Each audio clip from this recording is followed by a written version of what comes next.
Bem-vindos ao podcast NFL Hoje. Meu nome é Gabriel Martins e aqui comigo hoje para debater essa grande rodada de domingo e de sábado também. Tivemos um jogo no sábado. Estão José Paulo Mendes e o Marco Túlio Baima. Começar pelo Zé. E aí, Zé, como é que foi seu final de semana?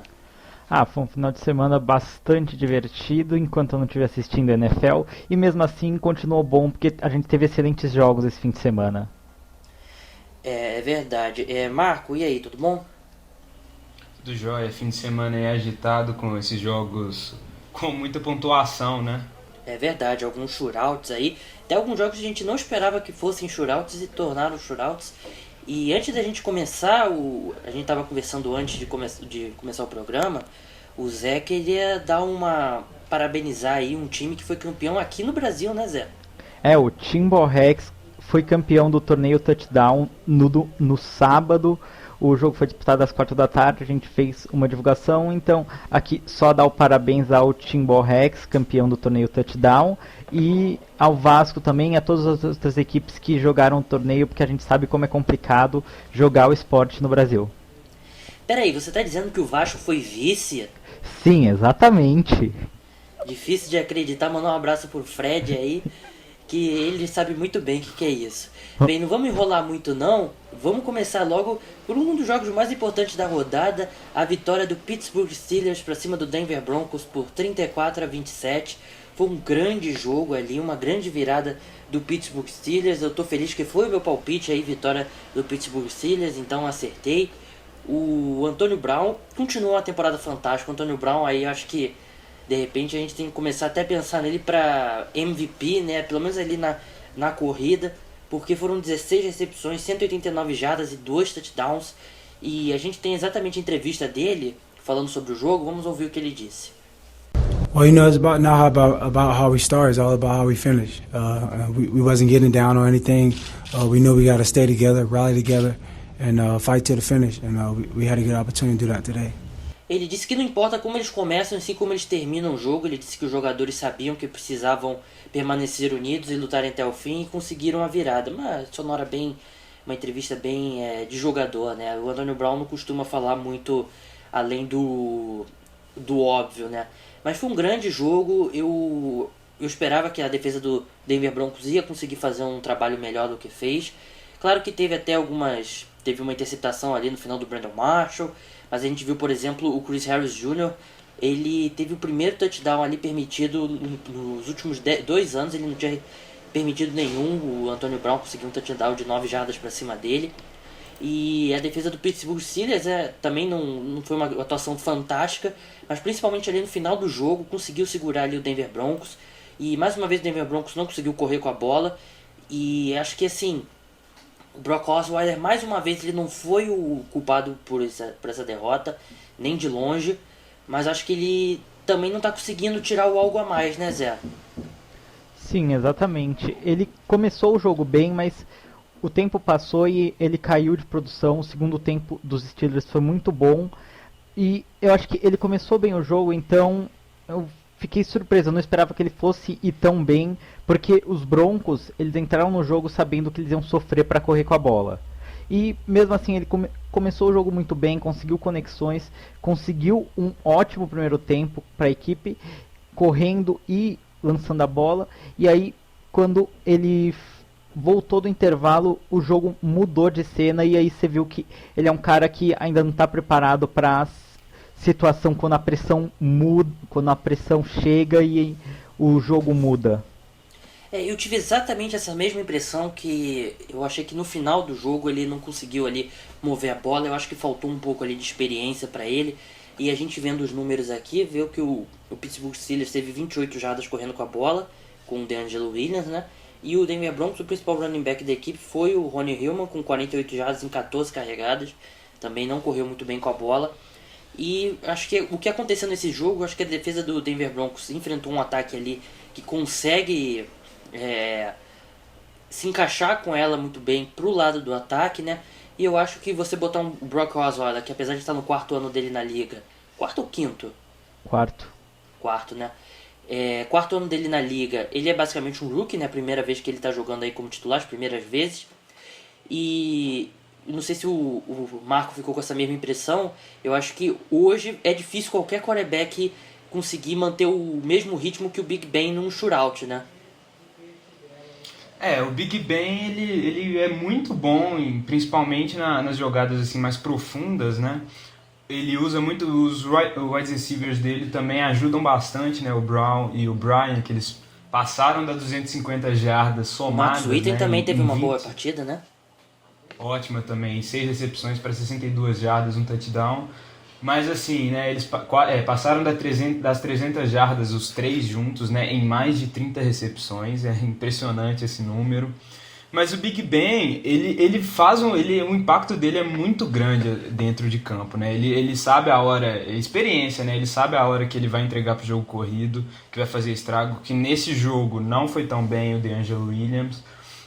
Mas assim, ele sabe a hora que ele vai lançar o passe mais profundo, que vai machucar a defesa adversária.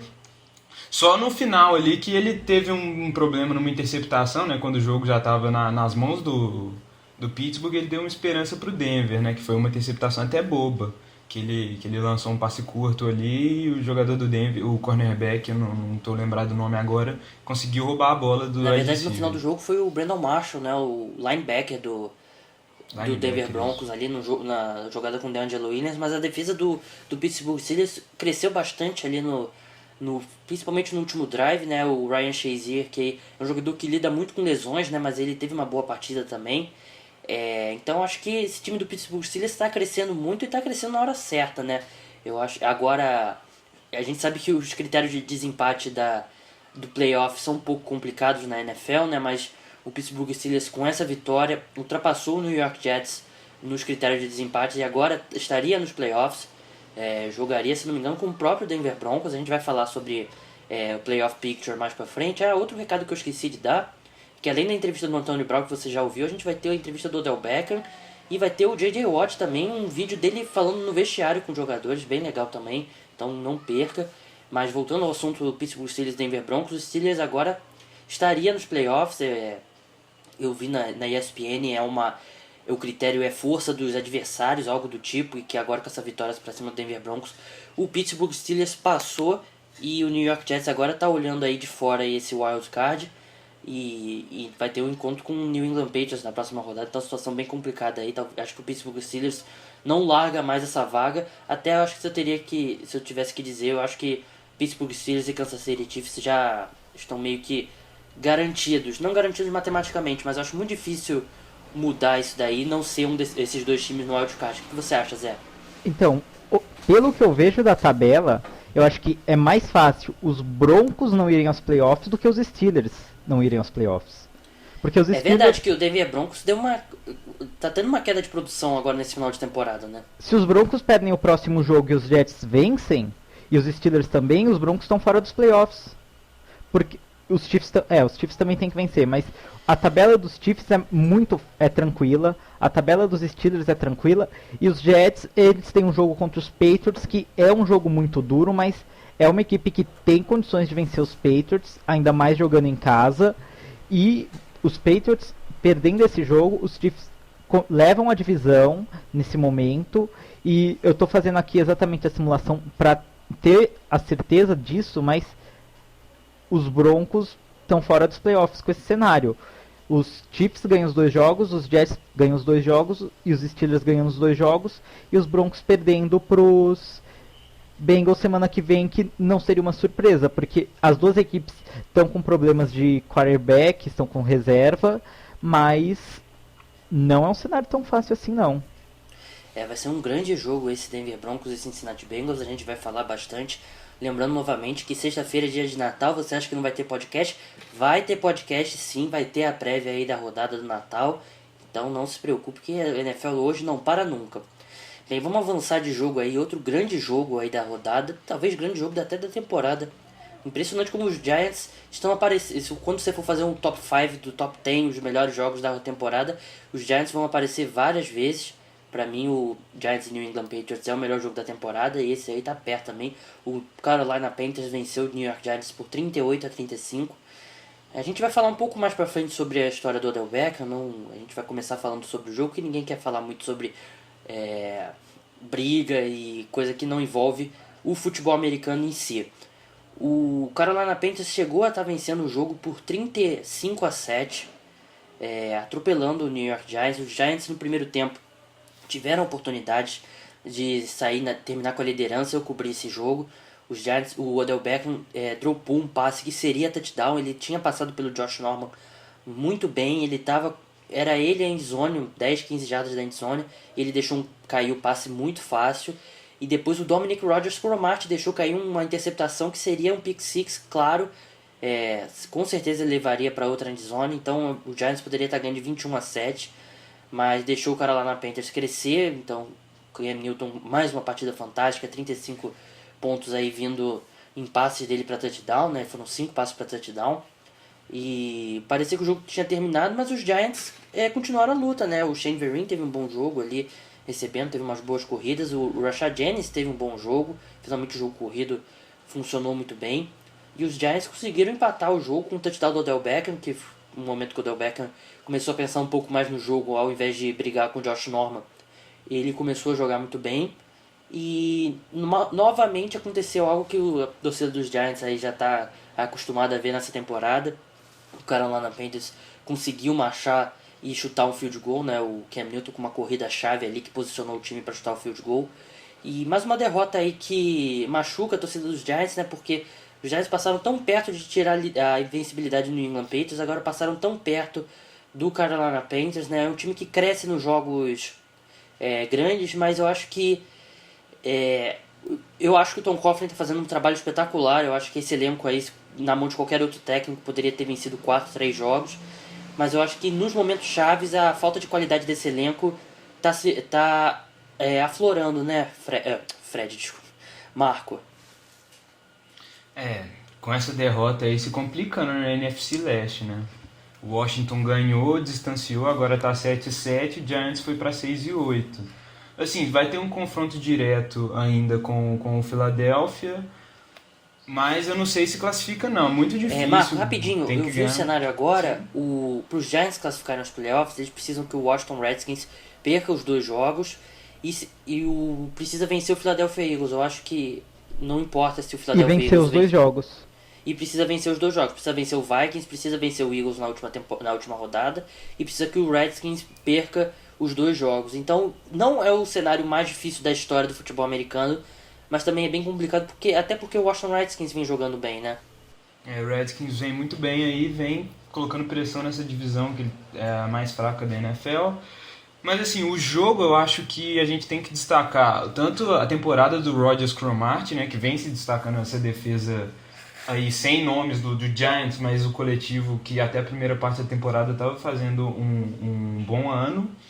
E o Jason Pierre-Paul, a diferença que ele está fazendo, né? A pressão que ele está impondo ali na linha ofensiva adversária, pressionando o tempo todo, conseguindo sacks, conseguindo tackles for loss aí. Mas o Jason Pierre-Paul até seria o próximo tópico que eu iria conversar. Eu não sei, vocês dois não estavam na cobertura desse jogo, então não sei o quanto vocês prestaram atenção, mas acho que mais uma vez a gente viu que a mão do Jason Pierre-Paul ela tá trazendo muitas limitações a ele. A gente viu parece até a Lady Murphy, né? Porque acho que as coisas estão acontecendo para mostrar ainda mais. Um passe do Cam Newton que a bola passou quase que raspando na mão do Jason Pierre-Paul, que tá lesionado. Então até o pessoal falou que se ele tivesse os dedos dele normais antes do acidente, ele teria conseguido desviar. Teve um lance também que ele ia conseguir parar o Cam Newton. Ia ser uma corrida curta, mas ele, por não conseguir apertar com a mão, o Cam Newton escapou e teve uma corrida longa. Então, esse tipo de lance está se acumulando com o Jason Pierre-Paul, e eu acho que pode jogar muito contra ele na hora das negociações contratuais na próxima off-season, porque tem sido uma deficiência. Eu não sei, eu não sou médico, ninguém aqui é médico, a gente não sabe o quanto ele vai se recuperar, quanto vai recuperar essa mão. Ele deu uma entrevista aí pra Fox nesse fim de semana com o Michael Strahan até, e ele mostrou a mão dele tá num estado horrível, e isso pode jogar muito contra ele, Zé, né, Zé? Porque eu acho que ele ainda é um jogador eficiente, mas o problema da mão dele tá pesando bastante. Exatamente, é o que tem atrapalhado ele essa temporada. Detalhes, ele consegue chegar, ele consegue fazer a pressão, mas aí ele não consegue encaixar com a mão o tackle, e aí ele não consegue derrubar o quarterback, o running back que tá vindo, e é incrível como detalhes, não só no Jason Pierre-Paul, mas em todo esse time dos Giants, tem complicado a temporada da equipe. Se os Giants tivessem marcado um touchdown a mais em cada um dos jogos dessa temporada, a equipe tava 14-2. A gente pensa aqui rapidamente, tem um jogo contra o Cowboys, tem um jogo contra o Falcons, tem um jogo contra o Patriots, tem esse jogo contra o Panthers, então o time contra o Saints. Então o time poderia facilmente, agora está com 6 vitórias e 8 derrotas, esse time poderia facilmente estar 11-3. O Zé falou agora o número. 12-2. As únicas 12 vitórias e 2 derrotas, os únicos 2 jogos que a equipe perdeu por 7 pontos ou mais foi contra o Philadelphia Eagles, e agora eu não estou recordando outro jogo. Redskins. E contra o Washington Redskins. Foram só esses 2 jogos. Só queria lembrar que nós 3 aqui somos jornalistas, então fazer conta realmente não é a nossa força, somos todos de humanas aqui. Bem, como eu falei antes, a gente vai falar agora sobre o Odell Beckham, que foi... durante o jogo o Odell Beckham visivelmente perdeu a cabeça e várias vezes a gente viu ele tentando... ele se enroscando com o Josh Norman, e várias vezes o Odell Beckham tentou agredir o Josh Norman. Teve um lance no final, o último lance que os dois se enroscaram ali, que o Odell Beckham tentou, ele foi com o capacete, no capacete do Josh Norman. Muita gente queria que o Odell Beckham tivesse sido expulso e de fato merecia. O Odell Beckham, nos últimos 15, ele teve 3 faltas por unnecessary roughness. É a maior marca nos últimos 15 anos na NFL, junto com 2 outros offensive tackles, né? Então, tackles a gente sabe que é uma posição aí que é muito mais ríspida, né? Que é de wide receiver. E o Odell Beckham se juntou a eles aí com 3 unnecessary roughness. E um repórter perguntou pro Odell Beckham depois do jogo se ele sente dificuldade para controlar as emoções dele em jogos mais físicos como esse, e vamos ouvir o que ele disse. No, it's not. You're out there competing. You're competing against one of the best teams in the league, and anybody who has a passion for football is going to go as hard as they can. So, like I said, it's unfortunate we lost to such a great team. They continue their streak. They're obviously one of the best teams in the league, and like I said, it's not fun losing games. Ele negou, ele disse que estava competindo contra os melhores times da liga e que qualquer pessoa que tenha paixão pelo jogo vai dar o máximo. Ele disse que é uma pena que eles perderam para um time tão bom, lamenta não ter conseguido tirar a invencibilidade dos Panthers, mas que é um time muito bom, e terminou dizendo que não é nada divertido perder jogos. A gente sabe que a NFL costuma rever esse tipo de lances aí, principalmente jogos aí que chamam a atenção do público, e esse foi um jogo que chamou a atenção do público. E eu já vi alguns especialistas falando que não acreditam em suspensão, mas que ele deve ser multado. Mas, Marco, claramente o Odell Beckham perdeu a cabeça ontem, né? Sim, ele trocou tapa ali com o Josh Norman. No final do jogo, no touchdown dele, ele tentou... Eu fiquei com essa impressão que ele tentou pisar no Josh Norman, que estava no chão. Mas assim, né, ele no primeiro tempo, foi a primeira vez na carreira dele que ele não conseguiu nenhuma recepção. E o segundo tempo ele conseguiu ressurgir ali, principalmente no último quarto, né? Ele terminou o jogo com 6 recepções, 76 jardas e um touchdown. E ele faz muita diferença nesse ataque, né? Mas o ataque do Giants, no final ali que o Zé falou do touchdown que faltou, e era a bola do Hakeem Nicks, né? Que ele caiu na endzone e foi a interceptação dele lá. E essa falta de sorte do Giants essa temporada tá muito grande. Mas eu acho que é um pouco falta de sorte, um pouco falta de qualidade também. Eu acho que esse elenco aí, como eu falei, pra mim, se você fosse fazer um ranking dos 32 elencos aí da NFL, ele com certeza ficaria bem na metade de baixo, e eu acho que o Tom Coughlin tá fazendo um trabalho espetacular com esse elenco. Os 2 coordenadores também, até o Spagnuolo, eu sei que a defesa dos Giants é uma das piores da temporada, mas o Steve Spagnuolo até consegue fazer eles jogarem bem em momentos chaves e tá conseguindo muitos turnovers, mas realmente acho que vai ficar difícil para os Giants classificar os playoffs, mas não é impossível. Bem, vamos avançar para mais um jogo. O Houston Texans venceu por 16-10 o Indianapolis Colts, está controlando agora o destino da AFC Sul. E antes de eu passar a bola para o Zé para ele falar um pouco sobre esse jogo, a gente tem o J.J. Watt falando com o time, né, naquela corrente ali no vestiário após o jogo, e vamos ouvir o que ele disse. We talk about it all the time. It's days like today. And it took everybody. Every single guy, every team, offense, defense, special teams. Now we just got to go do it again. We control our destiny. Win on 3. 1, 2, 3, win! Ele falando lá que o time precisa de todo mundo, né? Precisou de todo mundo para essa vitória, que agora eles controlam o destino deles, mas que não terminou ainda. Aquele papo muito para motivar o elenco e tudo mais. Claro que o Houston Texans conseguiu essa vitória espetacular, mas não pode perder os outros 2 jogos. Tem que vencer os outros 2 jogos para garantir a vaga aos playoffs. Mas foi um jogo estranho, né, Zé? Porque a gente viu o Indianapolis Colts tendo que ter Charlie Whitehurst em campo, né, o terceiro quarterback da equipe na temporada. E do lado do Houston Texans, o TJ Yates se machucou e o Brandon Whedon entrou. Então é o 5º quarterback da equipe na temporada. Então a gente viu aí um confronto de um time com o quarterback número 5 e o outro que chegou até o quarterback número 3 em campo.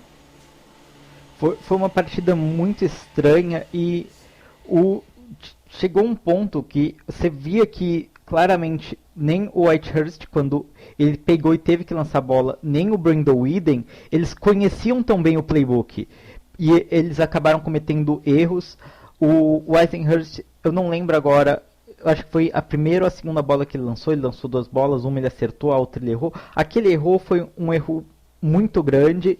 E falando agora do Indianapolis Colts, a equipe passou pela mesma coisa que passou semana passada contra o Jacksonville Jaguars, mas deu a sorte de dessa vez ter pegado um ataque muito mais fraco que o dos Jaguars.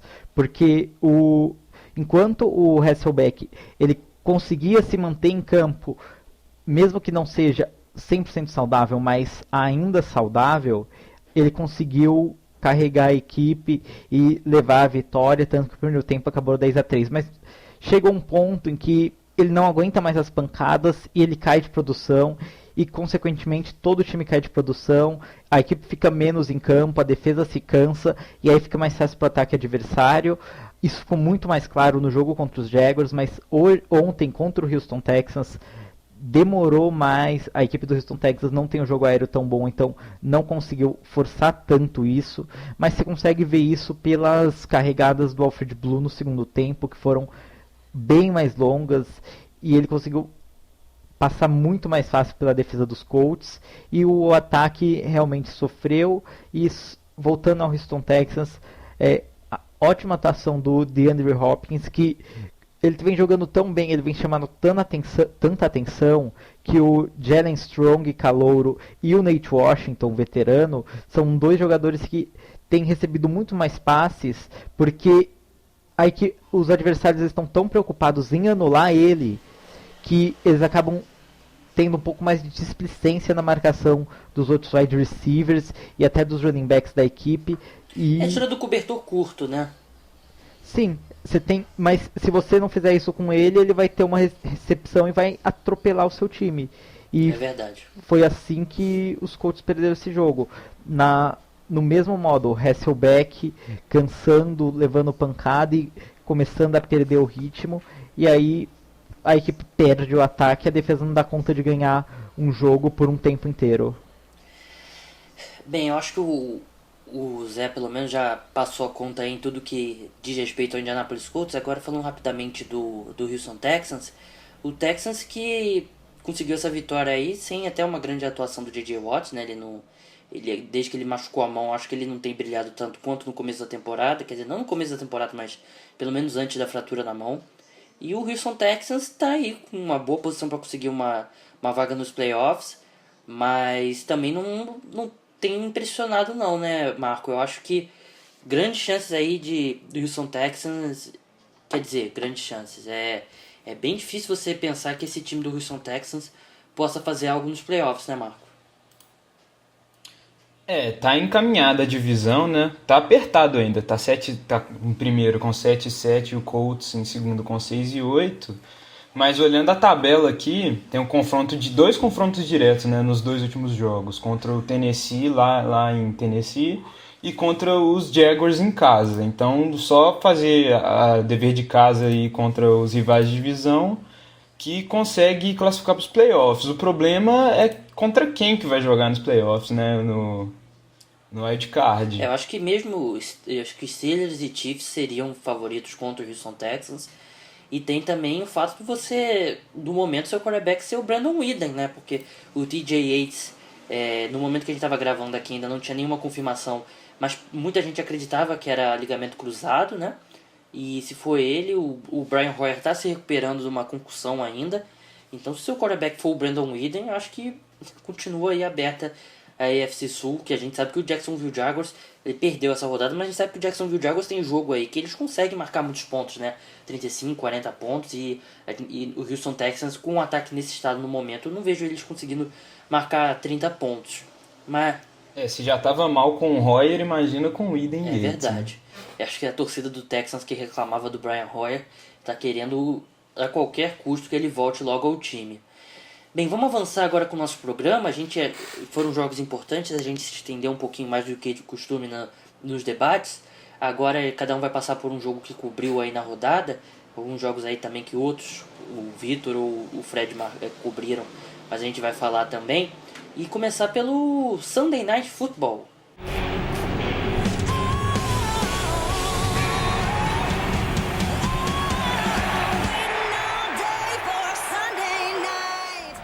O Arizona Cardinals enfrentou o Philadelphia Eagles e não tomou conhecimento, né, Marco?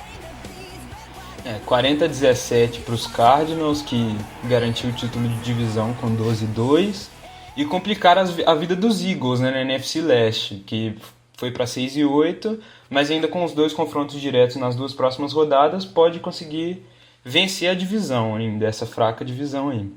Mas o jogo, né, o show do David Johnson, que terminou com 187 jardas corridas, 3 touchdowns, com destaque para o touchdown ali do fim do segundo quarto, que ele arrastou a defesa dos Eagles, quebrou muitos tackles mesmo. E essa defesa terrestre dos Eagles, né, sempre cedendo muitas jardas na temporada, aquele jogo lá contra o Tampa Bay, que cedeu mais de 200 jardas para o Doug Martin, não vem fazendo bom trabalho, né? Se for para os playoffs aí tem que melhorar muita coisa. Mas assim, no final, o jogo foi muito, muito disputado, principalmente no final do segundo quarto e no terceiro quarto. Ali, no final do segundo quarto, teve uma conversão de quarta descida que os Eagles não conseguiram, enquanto estava 17-10 para os Cardinals. E o Ryan Matthews não conseguiu, né, avançar, era umas 2 jardas que era para a conversão. E o Murray foi para a sideline, não jogou praticamente nada nesse jogo, só teve 2 tentativas de corrida para 3 jardas. E no terceiro quarto ali, o Michael Floyd fez uma recepção linda e depois o David Johnson correu para a endzone ali, fazendo TD de 1 jarda só. Aí nesse ponto já tava bem deslanchado já a vitória dos Cardinals. O Palmer ainda no final do terceiro quarto deslocou o dedo, mas continuou jogando normalmente, só enfaixou o dedo e foi. Aí depois os Eagles mais turnovers, né? Dois fumbles ali, um do Bradford e um do Ryan Matthews recuperado pelos Cardinals, e no final do último quarto uma pick six do Bradford. E essa pick six foi uma interceptação do Tyrann Mathieu, o Honey Badger, que ele pegou a bola e torceu o tornozelo. A gente não sabe ainda qual que é o diagnóstico dessa lesão, mas não pareceu uma coisa mais séria. Você pode mas a vamos gente ver está aí, gravando esse podcast agora, segunda-feira de manhã, mas no momento ainda não temos nenhuma confirmação. O Tyrann Mathieu já ganha na Arizona Cardinals. A gente sabe que a Arizona tá lá o fuso horário é da costa oeste, né? Então lá é bem cedo ainda, são 5 horas da manhã lá ainda. Então durante o dia a gente vai saber o que aconteceu com o Tyrann Mathieu. E acho que o Marco falou muito bem no jogo, fez um resumo. Acho que o Cardinals passou sem muita dificuldade e garantiu aí a NFC Oeste. Passar agora para Buffalo Bills e Washington Redskins, acelerando um pouquinho para não ficar muito longo nosso programa. O Redskins não tomou conhecimento, 35-25 para cima do Buffalo Bills. O placar não traduz muito o que foi o jogo. Estava 21-0 até o 2-minute warning ali do segundo quarto. O problema piores ainda pro Bills é que o LeSean McCoy deixou o jogo com uma lesão no joelho, né? Também ainda não temos ainda a confirmação, mas não se sabe ainda se foi ligamento cruzado. Ele saiu andando até, mas o Buffalo Bills aí matematicamente acho que já está eliminado. O Sammy Watkins está reclamando. Acho que o clima está bem ruim lá em Buffalo. Um time que era para ter uma defesa tão boa e tem jogado tão mal. E o Washington Redskins vem jogando muito bem. Kirk Cousins, uma partida espetacular, né? Acertou 22 de 28 passes para 319 jardas e 4 touchdowns. Ele correu para mais um touchdown. O Jordan Reed teve 2 touchdowns recebidos. O Deshaun Jackson teve 153 jardas recebidas e um touchdown. Então O Washington Redskins está crescendo, mas a gente sabe que não é um time nada confiável e tem 2 jogos importantes aí. Vai enfrentar aí o Philadelphia Eagles na próxima rodada, no sábado, né? Então é um jogo que precisa ganhar a qualquer custo aí para garantir o título da NFC Leste, porque a rodada foi perfeita pro Washington Redskins, né? Com derrota dos Giants e dos Eagles. Agora passar pro Zé, o Green Bay Packers venceu o Oakland Raiders por 30-20, mas foi um jogo até encardido pro Green Bay Packers, né, Zé? Foi um jogo bem complicado para os Packers. Parecia que no começo do jogo que a equipe ia passar sem dificuldades pelo Oakland Raiders, 2 interceptações do Derek Carr. A segunda eu acho que ele até não teve tanta culpa, mas os Raiders eles começaram a se acertar no segundo período. E os O Amari Packers Cooper voltou a jogar bem, né? jogou muito bem. Foram 2 touchdowns recebidos, 120 jardas. Conseguiu queimar muito bem os defensores dos Packers. E você vê que antes estavam falando que ele estava com problema na perna, no pé. E você vê que já fez uma diferença na corrida em relação a outros jogos. Eu cobri bastante jogos dos Raiders nessa temporada e eu consigo perceber isso. Ele teve uma bela evolução ontem em relação aos últimos jogos. E a equipe dos Raiders conseguiu, ali no segundo e terceiro período, uma reação muito boa, mas no final do jogo fez a diferença a experiência do time dos Packers para virar o jogo. Mas mesmo assim, a equipe dos Packers novamente sofreu muito com drops.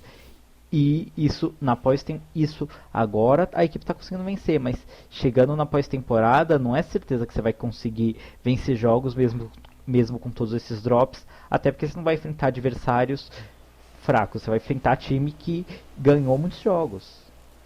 É verdade. Vamos passar agora pro próximo jogo, para o jogo de sábado, né, que foi o Marco que cobriu a vitória dos Jets para cima do Dallas Cowboys, mas não foi nada fácil, né, Marco?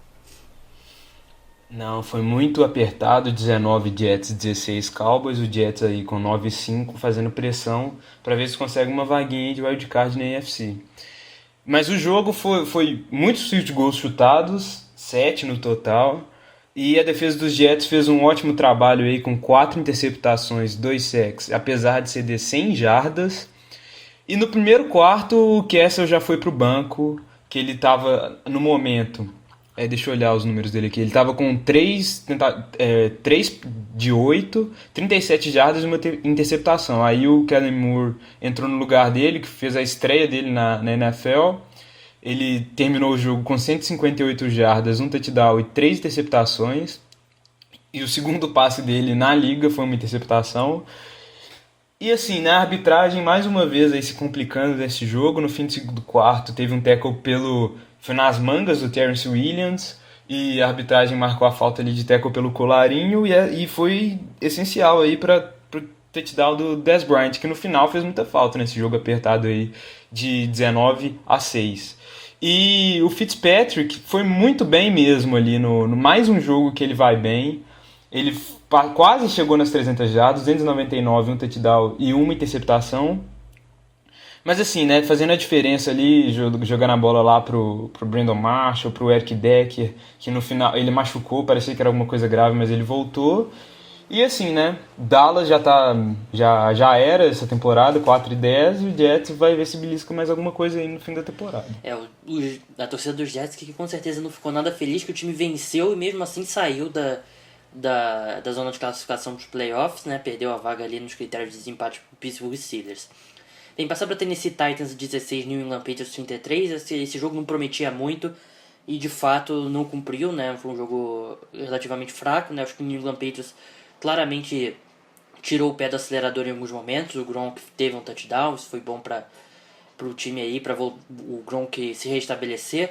O Marcus Mariota sofreu uma lesão no joelho direito, né? No sack, não voltou pro jogo. Quem voltou foi o Zach Mettenberg, mas até o Mettenberg mexeu assim, conseguiu mover o ataque do Tennessee Titans melhor que o Mariota vinha levando, e não tem muito o que falar. O New England Patriots aí jogou pro gasto e venceu o jogo e agora tá ali com o seed número 1 da AFC. Lembrando que a gente vai falar como estariam os playoffs agora se terminar essa temporada no final do programa. Zé, Cleveland Browns 13, Seattle Seahawks 30. Vou mandar uma pergunta para você. Eu acho que o Johnny Manziel, os números não foram espetaculares, que acho que quem olhar só os números vai achar que ele teve uma péssima partida, mas tendo em vista a dificuldade que é jogar em Seattle, em geral, acho que não foi uma partida tão ruim, né?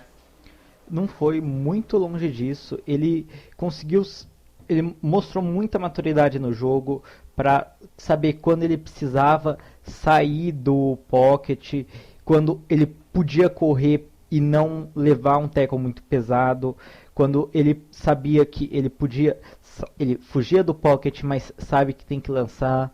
Ainda falta um pouco de experiência às vezes, né, dele nessa decisão, mas ele tem poucos jogos na liga. Ele mostrou ontem que ele pode ser um titular para o Cleveland Browns. Tem mais 2 jogos aí contra uma defesa excelente que é a dos Chiefs semana que vem, e depois contra os Steelers, em que se o jogo corrido não consegue funcionar, ele vai ter bastante chances pelo jogo aéreo. E por outro lado, os Seahawks não forçaram muito esse jogo. A equipe não teve que se esforçar tanto para ganhar esse jogo, apesar do começo ter sido um pouco complicado. Depois que se acertou com 2 touchdowns do Doug Baldwin e com o Jermaine Kearse conseguindo muitas jardas, passou das 100 jardas, a equipe se acertou, e a partir do terceiro, quarto período, a equipe já deixou o jogo morno, foi só tranquilizando e administrando o resultado. E no final o Johnny Manziel foi interceptado, mas foi muito mais méritos do defensor do Seattle Seahawks, que conseguiu fazer uma leitura muito boa da jogada e chegar na bola como o segundo jogador fazendo a marcação no jogador que ia receber a bola, que se eu não me engano era o Travis Benjamin. E basicamente é isso, uma bela vitória do Seattle Seahawks, que está muito bem engrenado nesse momento.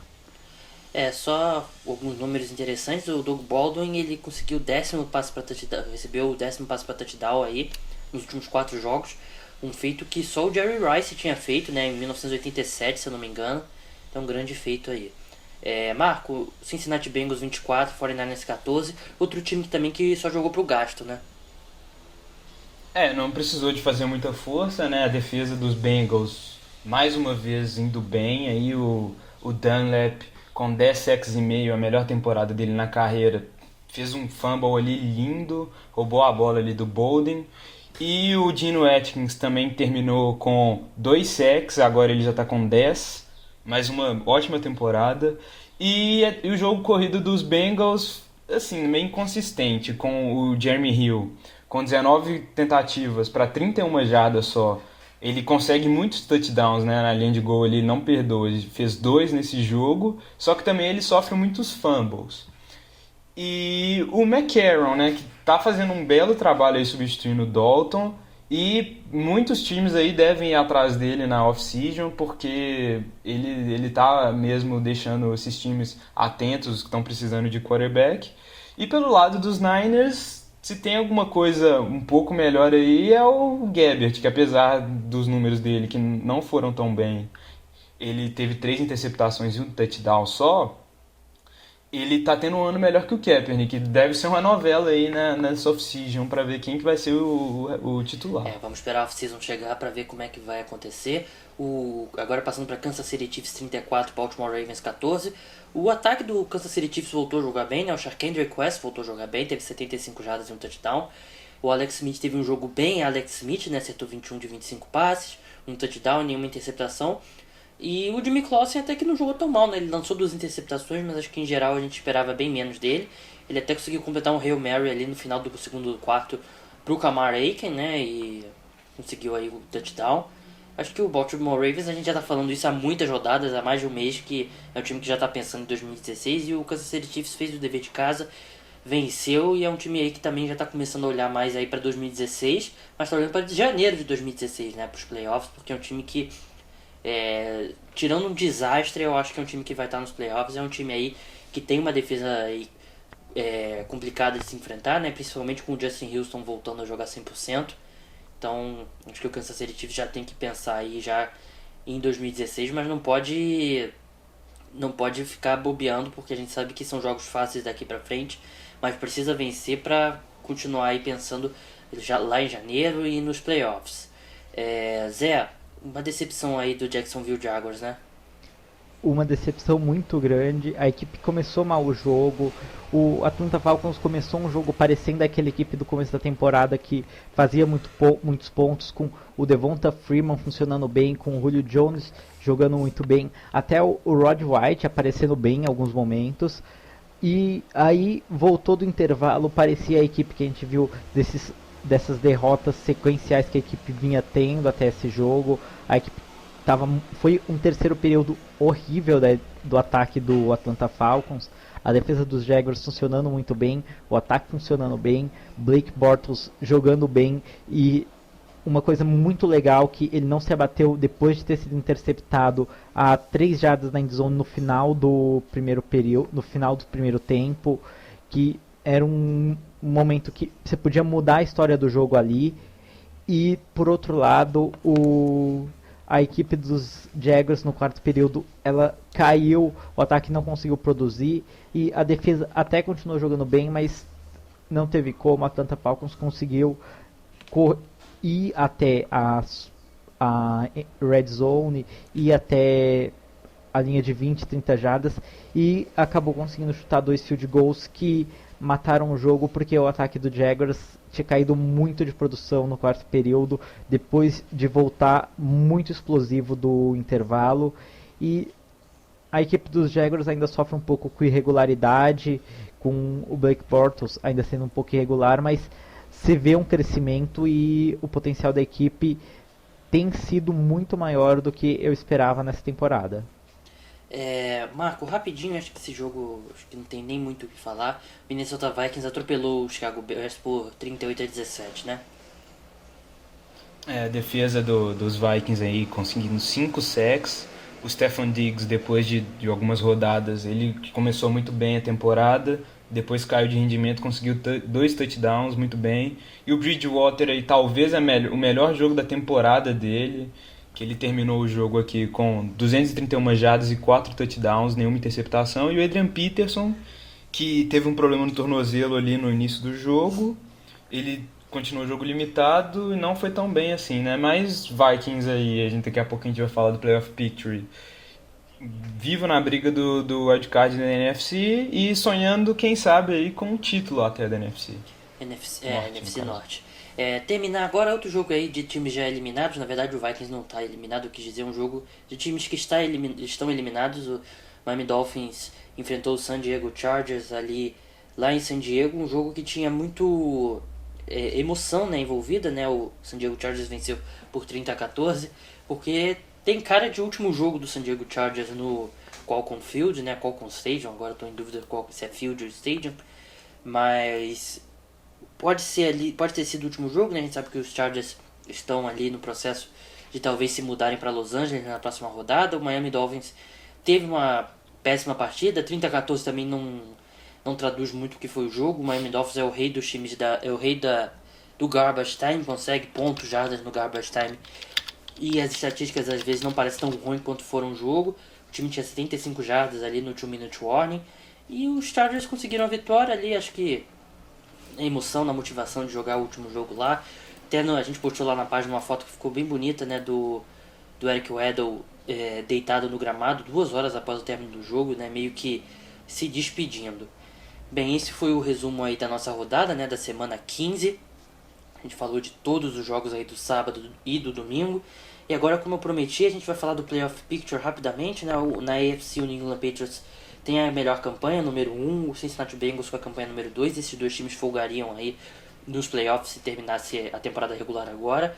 E no Wild Card Round a gente teria o Pittsburgh Steelers com a 6ª melhor campanha enfrentando o Denver Broncos, que tem a 3ª, um grande jogo aí, uma revanche possivelmente pro Denver Broncos, que esse jogo seria lá no Mile High. E no outro jogo seria o Kansas City Chiefs, né, que no momento tem a campanha número 5, enfrentaria o Houston Texans lá em Houston com a campanha número 4. Lembrando que o Kansas City Chiefs tem um retrospecto melhor, mas os vencedores das divisões, mesmo que tenham retrospectos piores, eles têm um primeiro jogo aí em casa, né, então o jogo seria em Houston. E agora passando para a NFC, né, o Carolina Panthers já garantiu aí o bye na primeira semana, ele 14-0 está com a melhor campanha. O Arizona Cardinals vem logo em seguida com 12-2, também teria um bye na primeira semana dos playoffs. o Minnesota Vikings enfrentaria o Green Bay Packers aí no Wild Card, né? O jogo em Green Bay, um jogo grande rivalidade. E o Seahawks e o Redskins se enfrentariam em Washington, né? Seria uma reedição daquele jogo que o RG3 se machucou, né? Nos playoffs de 2012 e 2013, né? Foi meio que o surgimento ali também do Russell Wilson. Claro que ele já vinha uma temporada muito boa, mas eu acho que como um jogo lá em prime time que os Estados Unidos inteiro, o mundo inteiro assistiu, acho que foi um jogo ali que começou a surgir esse Seattle Seahawks aí, que um time tão forte. Bem, a gente não tem muito tempo, né? Já estouramos aqui um pouquinho. Mandar um abraço aí pro Marco e pro Zé. Valeu, pessoal. Falou, obrigado. Falou, galera, abraço. Bem, na quarta-feira a gente volta com mais um programa. E lembrando novamente, sexta-feira a gente tem mais um programa. Não vai parar por causa do Natal. E lembrando rapidamente, eu sei que o tempo tá curto, mas a gente tá quase definida a final da Liga do NFL hoje, né? Do Fantasy. O NFL hoje conseguiu se recuperar na temporada e venceu o Bruno e tá na final. E no outro lado o Leonardo tá enfrentando o Rodrigo, mas o Rodrigo tem uma boa vantagem. Só uma grande atuação do Drew Brees aí para ele perder essa vaga. O Rodrigo se classificou com a pior campanha dos times que foram nos playoffs e tá pertinho aí de conseguir uma vaga aí na final. Bem, meu nome é Gabriel Martins, você esteve comigo, José Paulo Mendes e com o Marco Túlio Baima. E na quarta-feira a gente volta com mais um programa. Até lá, tchau!